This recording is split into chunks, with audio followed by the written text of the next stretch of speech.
There's more to the story than meets the eye. It has never rang more true as former Tennessee quarterback Tony Robinson and his former target tight end Jeff Smith are in the midst of umpiring a youth baseball game. It's been more than 3 decades since they've suited up in orange and white, and it was their senior year back in 1985 when Robinson's story took a wild turn.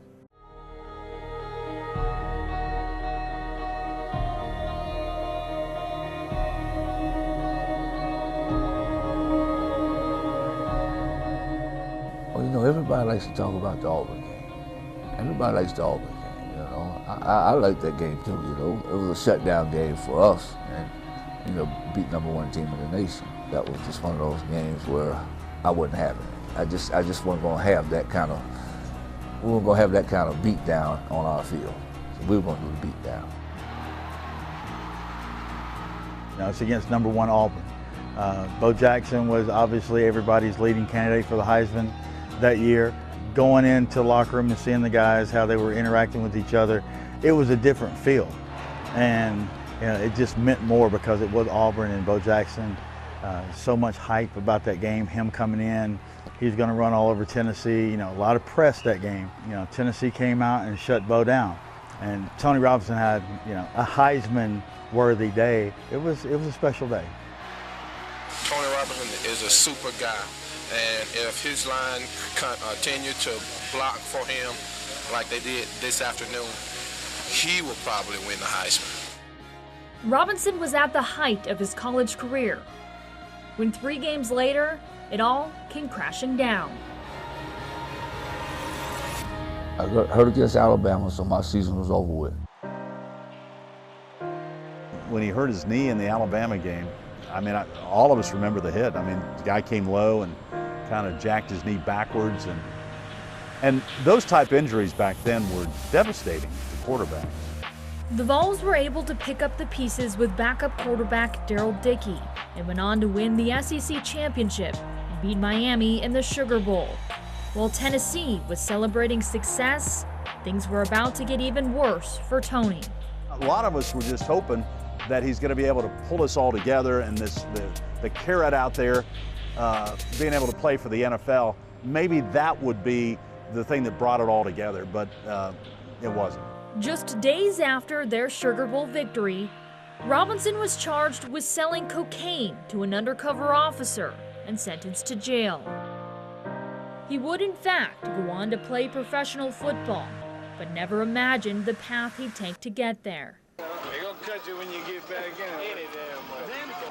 In 1987, 2 years into Robinson's sentence, NFL players went on a midseason strike, leaving team owners no choice but to quickly find guys to suit up. Well, the games counted. I mean, you hope they had rounded up a bunch of guys that maybe were working in car washes or at, you know, drugstores or something like that, mechanics or truck drivers or whatever, but they found enough guys that could play. How's it feel? How's that arm, man? The strike created a once-in-a-lifetime opportunity. Robinson was able to leave jail on a work release program to play football. All of a sudden the strike happens and I'm at Washington Redskins. First of all, Tony Robinson made his long-awaited debut in the NFL. However, he didn't play today because the starting quarterback for the Redskins, Ed Rupert, played so well, Tony had to stay on the bench. The former Tennessee quarterback would watch from a distance as the Redskins, made up of replacement players nicknamed Scabs, were winning. 3 games in, the newly dubbed Scabskins were met with their most daunting task yet, a game against the Dallas Cowboys for first place in the NFC East. Dallas had more than 20 players cross the picket line, including 2 future Hall of Famers. Washington had none. Here comes a full blitz against Robinson, and Robinson reads it well.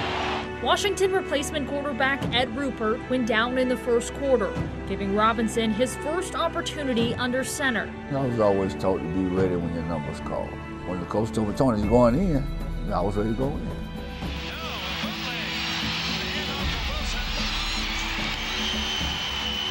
The final score, Redskins 13, Cowboys 7.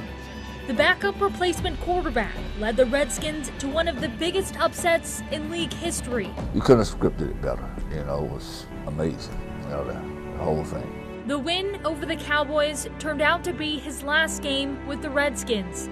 The strike was over, and Robinson was no longer a free man. You know, it's hopefully get picked up by somebody else instead of having to come back to Knoxville, turn myself in, go back to jail, you know, but. Those scabs, as they called them, really, some teams accepted them and a lot of teams didn't. And apparently with Tony's baggage, nobody wanted to take a shot on him. The Washington veterans picked up where they left off and went on to beat John Elway and the Broncos to win Super Bowl 22. Although the replacement players helped the team secure a spot in the playoffs, they were never recognized for their contributions. Decades later, Robinson spends much of his time working with kids. You know, it's important that the kids know that, you know, just because you got in trouble before doesn't mean, you know, your life is over. You know, you can still turn this thing around and still be a positive role model. He now wears a symbol of redemption as proof. In 2018, the Redskins organization had a change of heart, and in June, the 1987 Scabs were given Super Bowl rings. Everyone was always rooting for Tony. And now to see him have some good things happen to him, and not many guys out there got Super Bowl rings, and he's got one, and that's pretty special. There he goes again. There he goes again. He went on quite a journey.